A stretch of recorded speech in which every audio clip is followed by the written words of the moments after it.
Our Earth is a marvel. Its forces created the continents that are our home. The story of Africa is the story of us. This continent was the cradle of humankind. It means that we are already talking about modern humans at that point, 1.5 million years ago. Nearly all climate zones on one continent. Africa is an enormous challenge for humans. There is no human community that lives in a very comfortable environment as such. Africa's rivers often pose insurmountable barriers. Many make the exchange of goods and ideas impossible. And this may have been one of the main geographical factors that has held back the development of Africa. A disadvantage for the continent. Conquerors came, slaughtered and enslaved people and destroyed the historical memories of the indigenous peoples. A people without a past is like a nation without a soul. Humans have always achieved incredible feats in Africa. Climate refugees from the Sahara founded the advanced civilization on the Nile. To this day, the river still provides an extraordinarily rich harvest.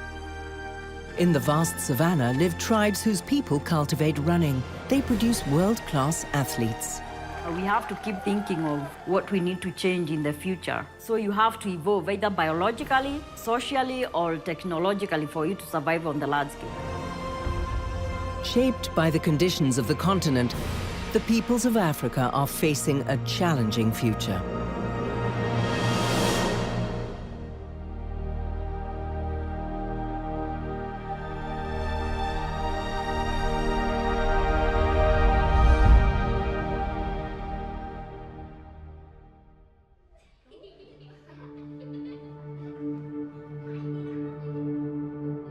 The story of Africa is the story of us, of our origins.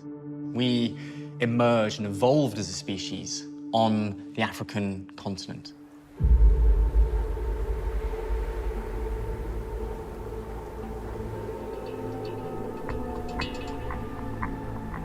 We evolved our big brains to be able to outthink this unpredictable, chaotic environment that we found ourselves in. Here, parts of the Earth have sunk to 100 meters below sea level, emitting salty, sulfurous vapors. Powerful forces from the Earth's interior are at work. Rising beneath the continent of Africa has been a huge plume of molten rock, and that's forced up the skin of the planet, the crust of the Earth, and it's begun to crack open. It began 35 million years ago.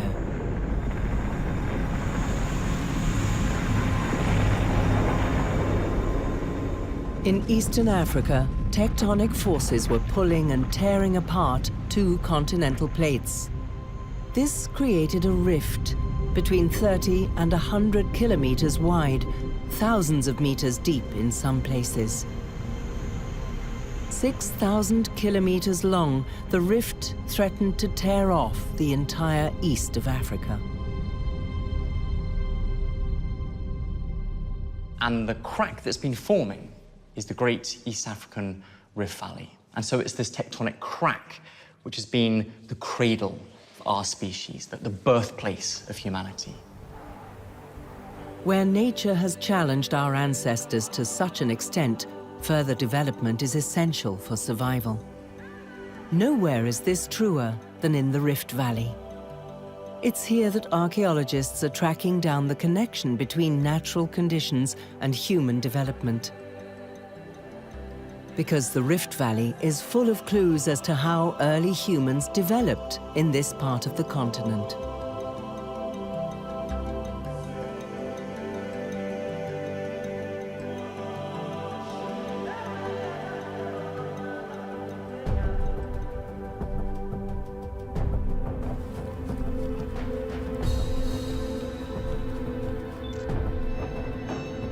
Today, the team has discovered a stone wedge, an inconspicuous tool with a surprising range of functions.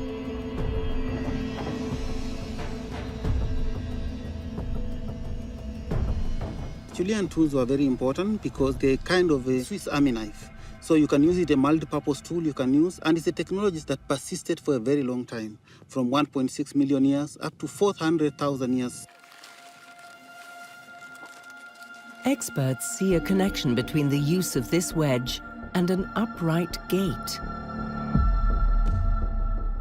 Probably our most important developmental step from early humanoids to modern humans.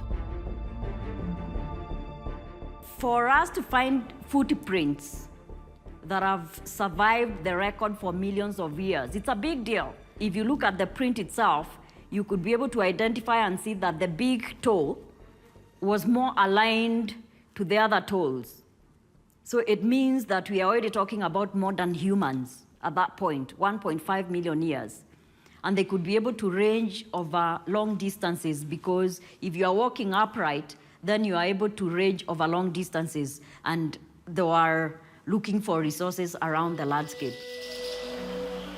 A change in climate accelerated the development towards modern human beings. Suddenly, man's ancestors no longer lived in rainforests, but on the open savanna.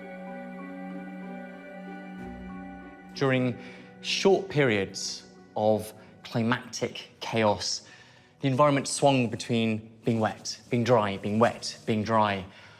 And so we evolved a solution to this problem of intelligence. In the new environment, those who could see their enemies and prey from afar had better chances of survival. Our ancestors stood up. This upright gait developed over many generations. The hands were left free for other activities. Man developed hunting strategies and improved his diet. Protein-rich food made his brain grow. Modern man matured in the Rift Valley. But we didn't remain in our birthplace. Humanity has dispersed and migrated out of Africa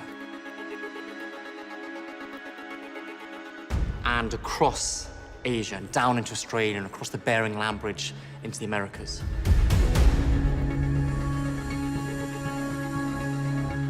Human beings have conquered all ecozones in the world. The biggest migration in the history of the planet. They not only use their biological genetic abilities to survive, but also bring in culture as a supplement for that purpose of survival, for adaptation. And so culture and environment for human beings is a very strong connection.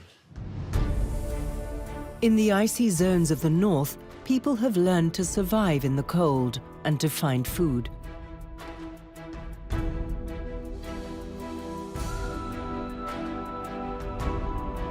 In the red desert of Australia, people have discovered water, creating the conditions needed to survive for millennia into the modern age. Even on the steep slopes of the Andes, people developed agriculture and domesticated plants that today feed the whole world.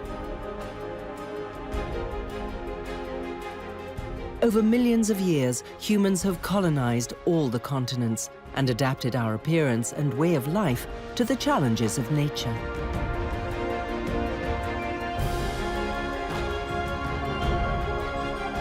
And yet, we still share the same roots.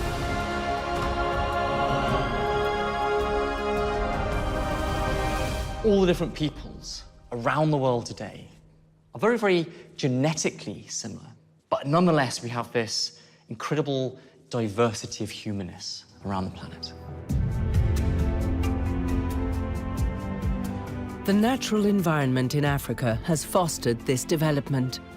Nature on this continent is exceptionally rich and diverse.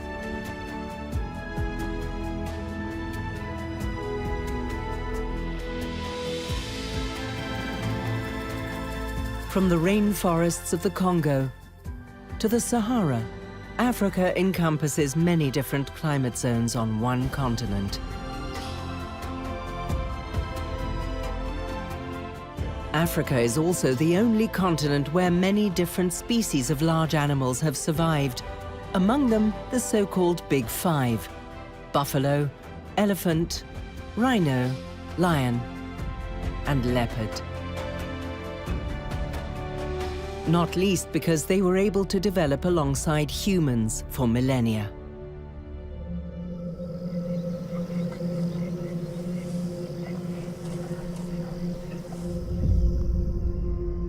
But as a habitat, the continent is still a challenge. In its interior, a dry savanna makes human life difficult, the Sahel. Monsoon rains are sporadic here. Droughts are regular and dangerous. This makes crop cultivation very hard. When the rain showers fail, the soils of the Sahel change. They become uninhabitable hot zones. Since the continent was created, its soils, exposed to climatic extremes, have been fragile, because in the collision of the African and the European continental plates, there were no new, huge mountain ranges created in Africa that could push up nutrient-rich soils. The earth leached out. Africa has very many different types of environments, ranging from arid to semi-arid parts of Africa, to the savanna grasslands, to the equatorial rainforest climate. There is no human community that lives in a very comfortable environment as such. The USP of us as our species is our adaptability. We could adapt to many different habitats and ecosystems we came across. Humans also developed a way of life for survival in the steppes and grasslands in the center of the continent.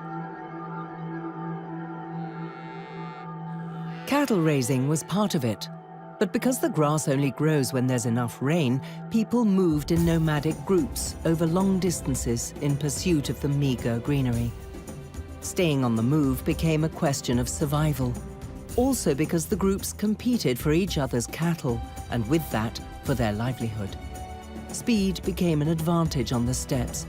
Societies like the Kalenjin developed into fast runners.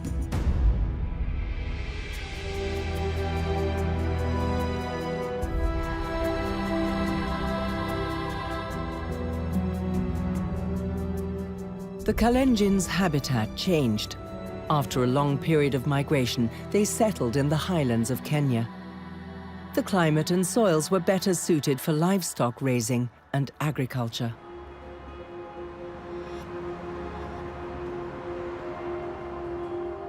But they preserved their lifestyle from the steppes. In the collective memory, the story of how the Kalenjin evolved into a tribe of runners is still kept very much alive.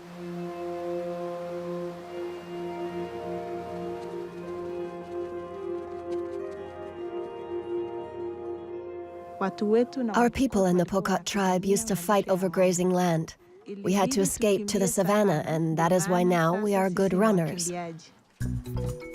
Today, there are no threats from nature or other groups of people, and yet running is still part of their everyday life.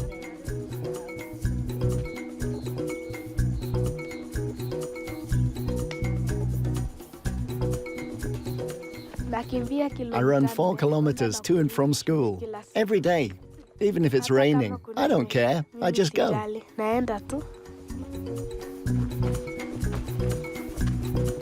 They are not driven to school in posh cars. They run to school. They go back home for lunch. They are running. Going back to school for the afternoon session, they are running. During break time, they are running around playing. During games time, they are also running around playing. So running becomes part of them. Kenya's high altitude facilitates this unusual talent. People who live in areas of hypothermia, they are used to low levels of oxygen. Therefore, they can endure vigorous athletic activity.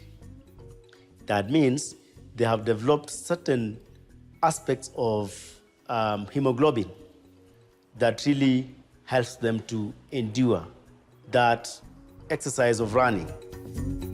As a result of their skill and endurance, the Kalenjin are often considered a tribe of runners.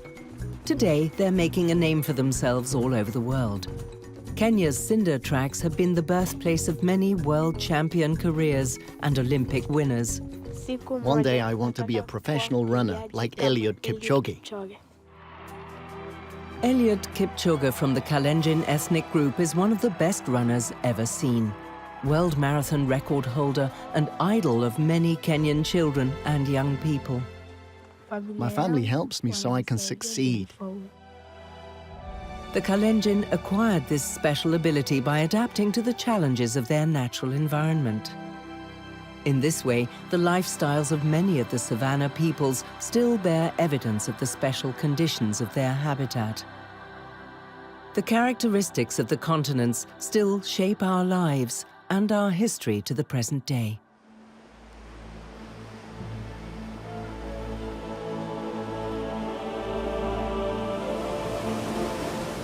That also goes for the coasts of Africa. There's a fundamental difference between the east and west coastlines of Africa. On the western coastline, it opens up onto the vast expanse of the Atlantic.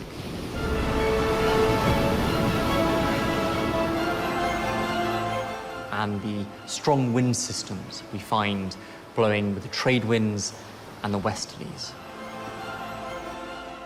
On the eastern coastline, the shore being lapped onto by the Indian Ocean, it's a much more contained system. To the east, the coastline curves gently. The tides are moderate. The climate is mild and inviting. Here, the continent provides pleasant conditions. People accepted them gladly, thanks to another advantage bestowed by nature. And the system of winds we find off the coast of East Africa are that of the monsoons. The monsoons are a seasonal winds. They reverse back and forth in direction reliably, predictably. The reason for this can be found on the other side of the Indian Ocean. In summer, India's landmass heats up strongly in relation to the water temperature. Warm air rises above the land, drawing in more air from the sea. This creates predictable, strong winds towards the east in summer.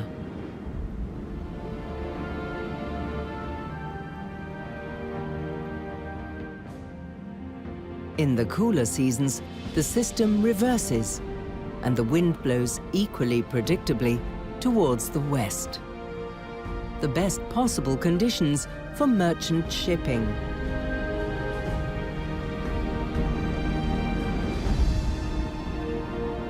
That's predictability of the monsoon winds fostered trade. You could set sail in one direction with the monsoon winds blowing you across the Indian Ocean, taking your trade with you, arrive at port, sell it, buy new produce, and simply wait for the winds to reverse direction and allow them to blow you all the way back across the Indian Ocean in the opposite direction. Sailors from Asia only had to set sail to reach Africa. Landing was easy on the shallow beaches. Spices, tea, and other trade goods reached the east coast of Africa from India, Indonesia, China. The earliest visitors, however, were the Arabs who came across the Red Sea. They brought with them Islam. It became popular on the east coast.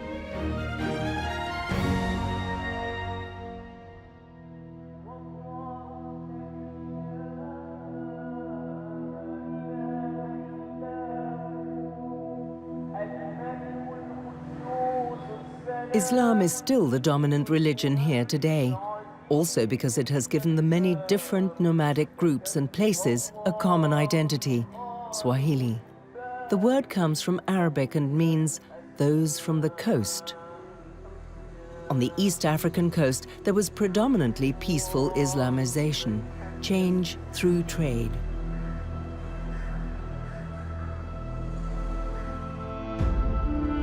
On the other hand, Islam spread through military conquests across North Africa, from Egypt via Tunisia and Morocco throughout the Maghreb, and from there along the trade routes of the Sahara into present-day Ghana and Central Africa. Islam was attractive. It brought science and medicine with it, and regulated many aspects of everyday life in very practical ways. Dini ile kwa kiasi fulani ina nidhamu na nidhamu ambayo Islam gave rules to life, na ilifungamana na and this discipline helped people inafungamana na maisha, hauwezi ukaitenganisha, because it influences all aspects of everyday life. You can't separate it. Whether it's weddings or funerals or other things, Islam has become a way of life. Ni hali ya maisha. On the coast of East Africa, a typical daily routine develops for those who speak Swahili. After visiting the mosque, the men meet at the waterfront to drink tea together. Peace be with you. We call this place the English Garden. People come here to relax. They discuss what moves them. They enjoy the sea and the breeze, and they come here to rest. The motto is pole pole. Take it slowly, because in a tropical climate, haste doesn't help. The tea ceremony slows down the pace of everyday life.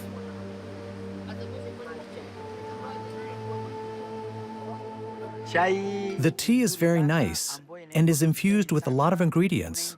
As you enjoy it, it is very delicious, and it warms the heart. Life on the coast is characterized by Arab and Indian heritage. Today, food markets still carry the foodstuffs that arrived early on in East Africa, thanks to the monsoon winds. Cinnamon and the Indian spice mixture garam masala. Here, they stock ingredients for the popular kebab, which comes from the Middle East. Trading methods and practices also arrived with the traders across the sea. There are no fixed prices here like there are in Europe. Mtu kienda uambiwe bei ya kitu hiki ni ndio hii. Kama sio katika duka kuu, lazima utaanza kugomba. If you are given a price there, it is definitely not a fixed price. Mtu si kutetea kwamba apate bei ya chini. You start bargaining. Lakini ni kama It is not a question of a vested right to the lowest price. na katika huko kuzungumza. The price is determined by getting to know and appreciate the other side. Katika hali hiyo mnashindania ile bei. The culture of the souks, the markets, has spread to the Islamic-influenced parts of the continent. Each category of goods has a fixed place here. The large markets are hubs of a trade network that stretches from the coast to the most inhospitable interior areas of the continent.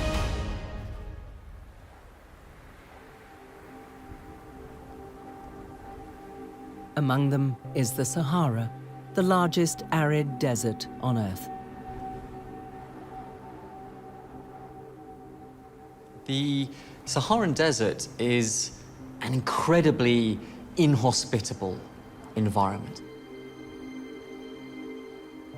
But there were still huge amounts of human activity and hubs of civilization. Traces in the landscape bear witness to this. Researchers have interpreted them as dried-up river courses. Rock paintings show a completely different Sahara.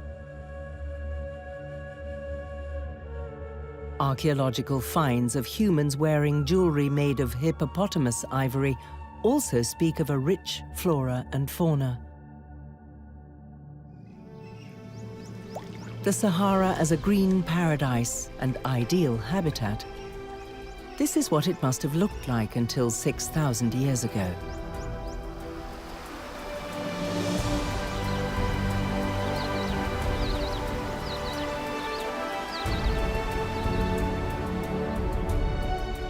Sahara ist ein Beispiel für abrupte Klimaänderung. The Sahara is an example of abrupt climate change.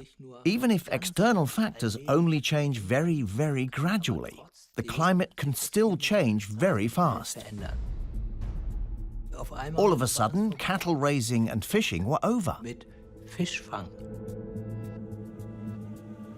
When the climate changed with a tilt of the Earth's axis, the once lush habitat in northern Africa turned to dust. Paradise became a desert in an unimaginably short time. Almost all life was driven out of the desert. The people retreated eastwards into the Nile Valley.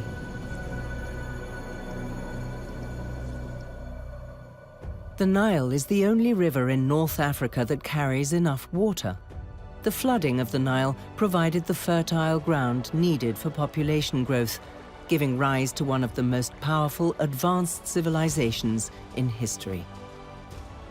Ancient Egypt, major power on the Nile, one of the most powerful empires in history.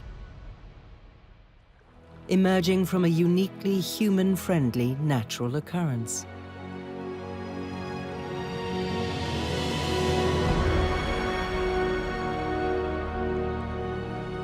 The geography of Egypt is one of the keys to this civilization's success, because the river and its regular flooding provided bountiful harvests.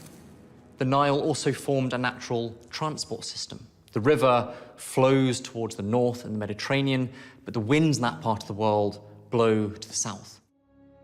So you can flow downriver in a boat and then sail back up again. It's a natural artery of communication and trade, which helped move around people and the produce of your agriculture, but also armies to unify Egypt into a single empire.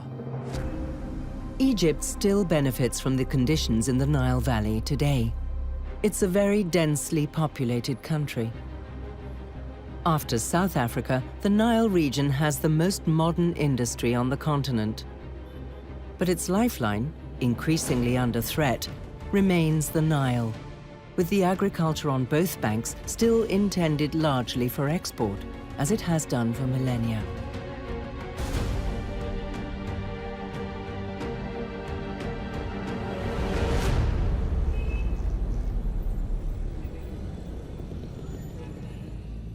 But the Sahara has also been a habitat for humans down the millennia, albeit an extremely difficult one.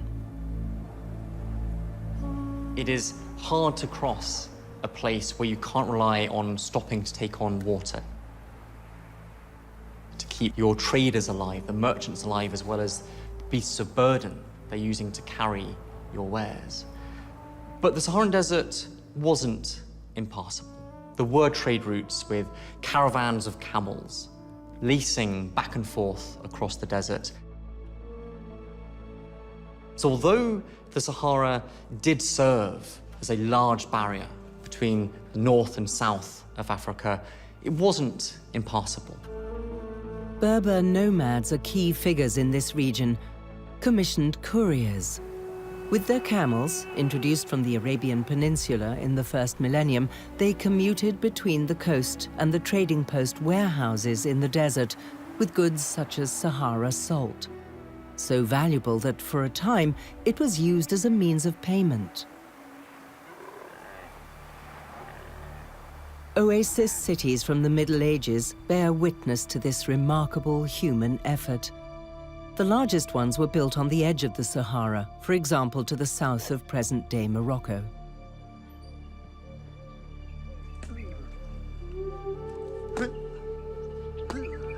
People still live here in the desert today. They wrest a habitat from the inherently hostile nature. The secret is as simple as it is unbelievable. Water, in the middle of the desert. This water still supplies 500 people here, as well as visitors who want to find out more about life in the oasis.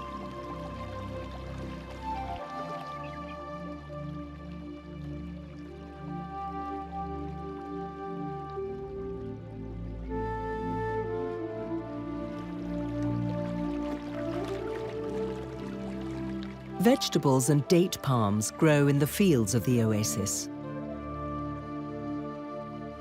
The desert fruit's high sugar content means it dries well in the hot climate, preserving it. And the date palm copes well with the parched soil. But it only bears fruit every 2 years. If the irrigation is not right, the work is in vain. This impacts the locals' attitude.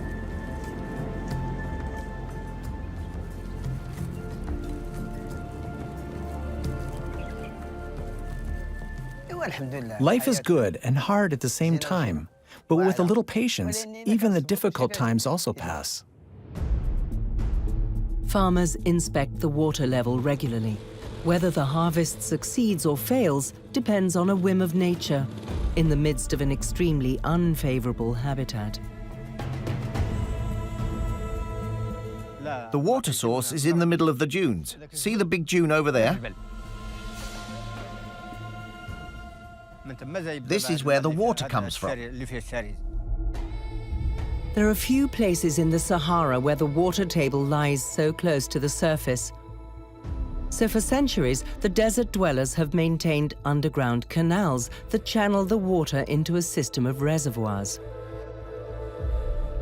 The system is called Ketara.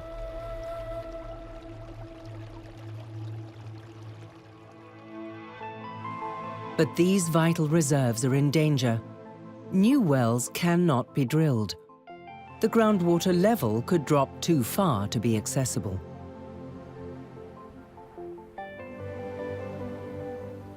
The water here is unique. This water is a blessing from heaven. And the more people it is shared with, the more precious it is. As long as the desert still gives them some water, people will continue to populate its natural spaces, even if things are getting critical for the Sahara oases.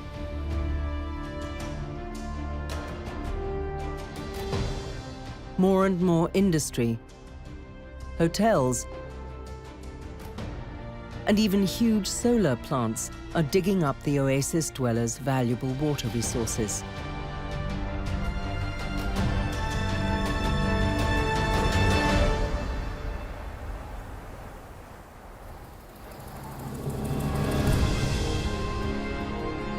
South of the desert, in the tropical west, very different conditions determined people's fate. No other habitat offers such a challenge and so much opportunity at the same time. Nestled between swamps and rainforest lies some of the oldest rock strata on the African continent. Their treasures were pivotal. The destiny, the economics of different nations around the world are partly defined what resources they have access to. We see the same patterns today that have been true for thousands of years through history. Some areas of the African continent consist of rock that is billions of years old. So-called cratons, remnants of primeval continents that were formed very early in the Earth's history. The cratons are loaded with what magma has since transported upwards from the Earth. Diamonds, but also metals like platinum and gold. 40% of all deposits ever mined worldwide were found in Africa.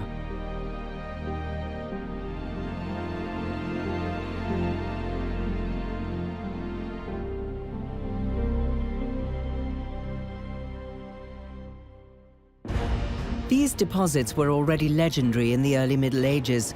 Fabulous gold kingdoms emerged, such as the Kingdom of Mali. Legend has it that when its ruler, Mansa Musa, made a pilgrimage to Mecca, he bought so many souvenirs in Cairo that the value of the gold-based dinar was ruined for a decade. The Mali kingdom was one of the most prosperous civilizations in human history, and the king, Mansa Musa, is widely considered to be one of the wealthiest people in history. He was also a slave trader on a grand scale, long before the Europeans started transcontinental slave trafficking. The Europeans minted their coins using his gold. Today, there is virtually nothing left of Mali's fabulous riches. The Sahara trade dried up. Even the location of the former royal city and its palaces is completely unknown. Almost African history was mainly told orally. It was never written, so you can't find those records. Traditionally, it was through narrations and songs and poems, and just passing on information from one generation to another. And you can still find that. Their common history is upheld by shared rituals. In Djenné, in the inland delta of the Niger, local inhabitants have been coming together for generations at the end of the rainy season to take part in the Crépissage festival. They repair the damage that the rain has done to the mosque. This is how Mali's largest sacred clay building has been preserved to this day.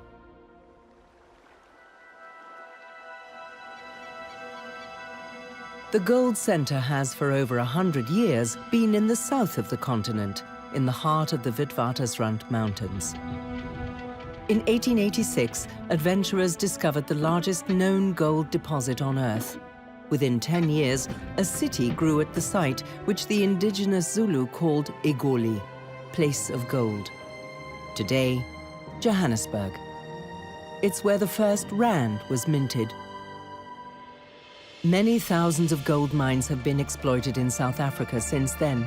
Also mines for iron ore, chrome, nickel, copper, most of the platinum metals in the world, and diamonds. Early on, the Cape, with its temperate climate, was a magnet for Europeans. The mineral riches turned the port of Cape Town into Africa's gateway to the world, although the racist doctrine of apartheid dominated life in South Africa for a long time. In the mountains of Namibia, rich deposits of tourmalines, aquamarines, topazes, and other semi-precious stones have been found.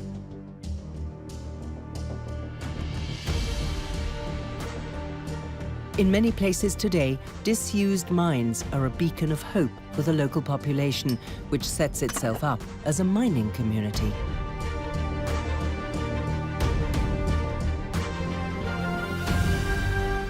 I use the money to buy kettles, and then the rest of the money I use for my wedding.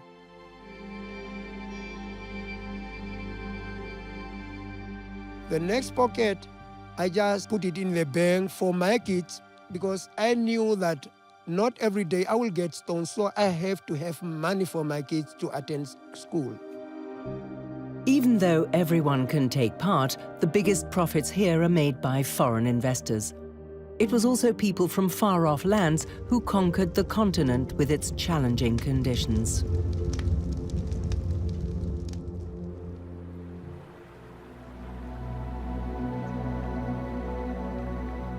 Around the world, rivers often form arteries of communication. And so before reliable roads and motors and engines, rivers were often the best way of distributing trade and commerce throughout the land masses. Africa has mighty arterial rivers. The Zambezi River crosses 3 countries over a length of more than 2,500 kilometers. But Africa's vast landscape makes a boat trip impossible. Its course is abruptly interrupted at the border between Zimbabwe and Zambia by the Victoria Falls. Almost 2 kilometers wide, the Zambezi plunges 100 meters into the depths below. Made of hard basalt, this is a fault line in the African continental plate, a typical formation for the continent.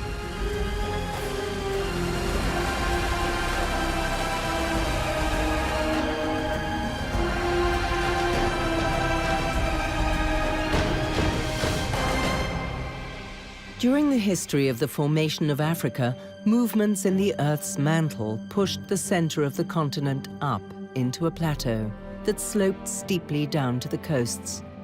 In this rugged topography, rivers from the interior often have to overcome huge differences in altitude on their way to the sea. The result is that most of Africa's rivers are not navigable. Their steep gradients cause waterfalls and rapids. There are no unbroken connections between the east and west coasts across the continent. The important lifelines for trade and information transfer are non-existent.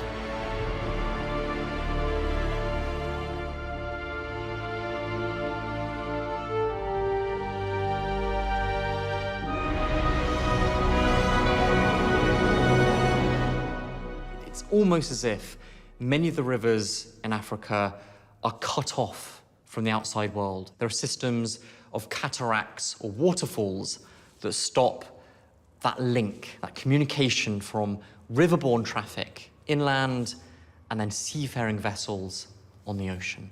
And this may have been one of the main geographical factors that has held back the development of Africa, its economic development over the hundreds of years and the millennia of history.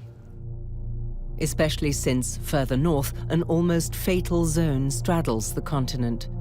Throughout Africa's long history, its tropical belt has become a zone of diseases. Malaria, sleeping sickness, and yellow fever are among the most dangerous diseases in the world, transmitted by the insects of the wetlands.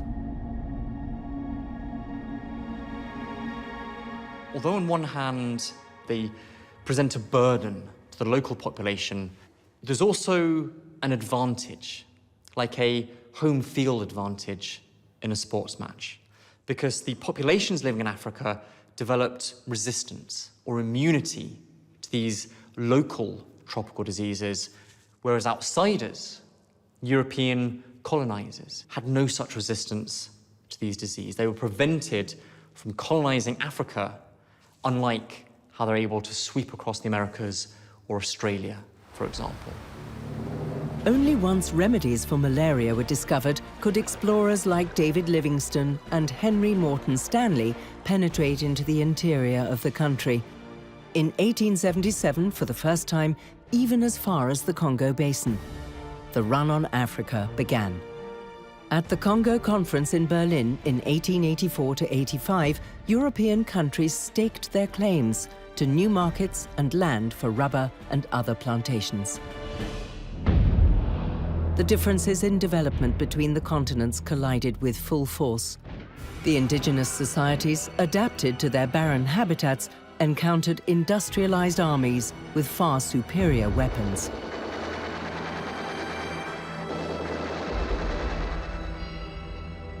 This quickly turned into subjugation of the African peoples. The Europeans forced various ethnic groups away from their natural habitats on the continent into administrative units and dependent labor in construction and on plantations.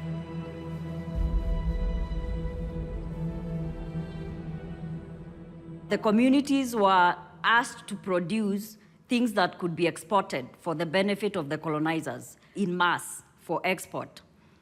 And communities were actually having barter trade. So there was no form of currency or form of usage of money. So again, that was disrupted because then communities could not exchange in terms of the crops that they used to exchange. So they did not have anything of their own at the end of the day. The colonial masters often put different ethnic groups in common schools, clothing, imposing foreign languages on them. The consequences continue to affect societies on the continent to this day. The difference between white and black Africans is expressed in a striking wealth gap.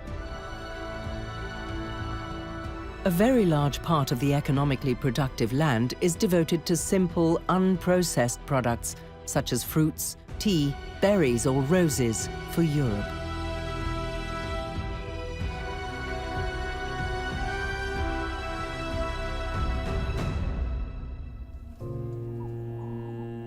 Today, most ethnic groups have lost their original habitat and way of life.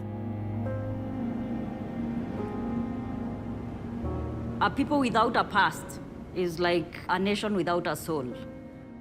So that's why it's important to have heritage and culture as something that is so important for any nation or community.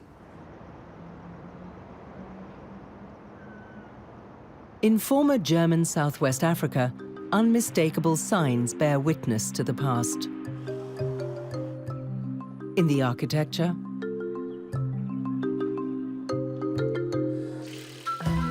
and in the dress of the Herero, the original inhabitants of the region. My name is Mbemu Karipata. I am from the Umbakunguna clan.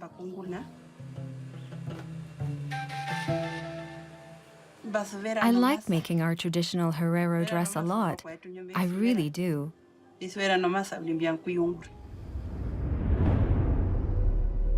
But it is reminiscent of the worst chapter in Herero history. In the course of colonization, more than 80% of these people lost their lives. Under the pretext of protecting them against rival groups, the Germans concluded treaties with the Herero. In the process, the Herero lost their lands and had to work for the Germans.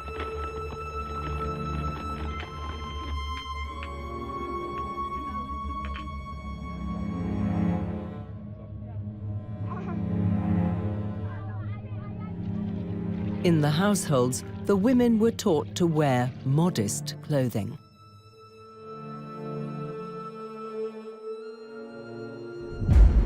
When local communities revolted, Kaiser Wilhelm sent in his troops. His general orders Herero to be exterminated, shot, or chased in droves into the desert to die of thirst.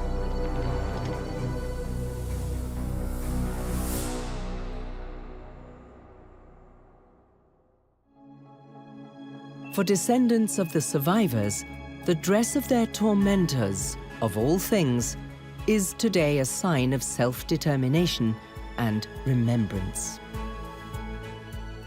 Wearing the Herero dress is a sign of identity because it really sets me apart. It differentiates me from somebody who is either in Europe or somebody who's anywhere else on the African continent or even in Namibia. Wearing my Herero dress really goes down to the root of where I come from as a person. It's something that makes me proud. When you see me walking, you can see that this is a Herero woman.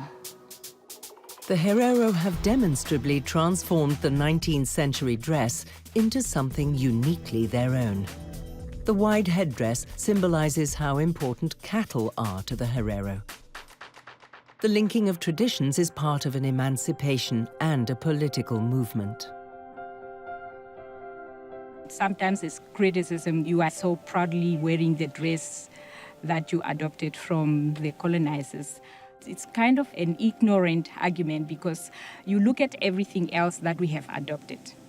The house that I slept in today, the clothes that I was wearing before I changed into this, the food that I ate and everything. So everything about our life, the education and the language that we're communicating in is all inherited from the colonizers.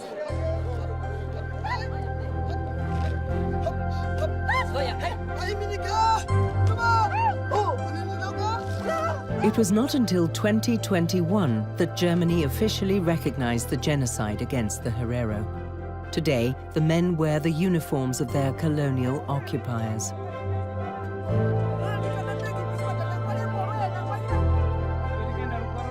In post-colonial Africa, many people have had to redefine themselves.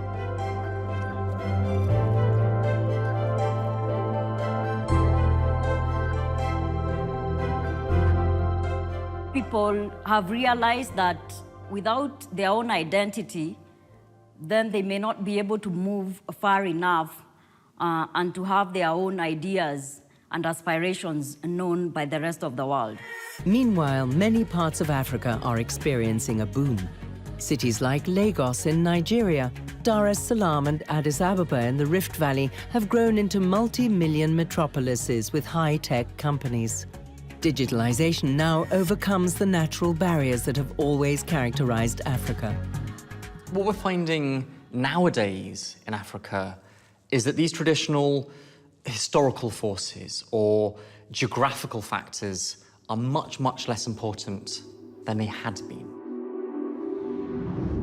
Satellite signals and radio transmission win out over distance and sparse population. The internet connects where rivers and traffic arteries cannot. And where landline telephones were scarce before, there are now 650 million mobile phones in use.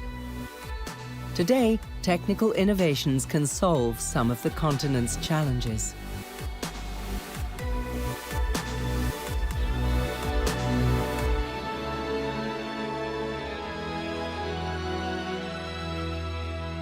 For example, medical drones can deliver blood plasma to remote areas. The internet helps where there are no banks. People in Africa are now jumping straight to having a mobile phone to be able to communicate, to run their business through the internet without having had to have gone through the stages of the telegraph wire or the telephone or radio. Plans for future cities are booming all over the continent. Great visions, great hopes. But because there are also many problems in the big cities, the challenges for the future are significant. And today, it's also clear, no continent will be hit by climate change as hard as Africa. We have to keep moving and thinking of what we need to change in the future. So you have to evolve either biologically or socially or technologically for you to survive on the landscape. Africa was always a continent on the move, and it will have to remain so in the future.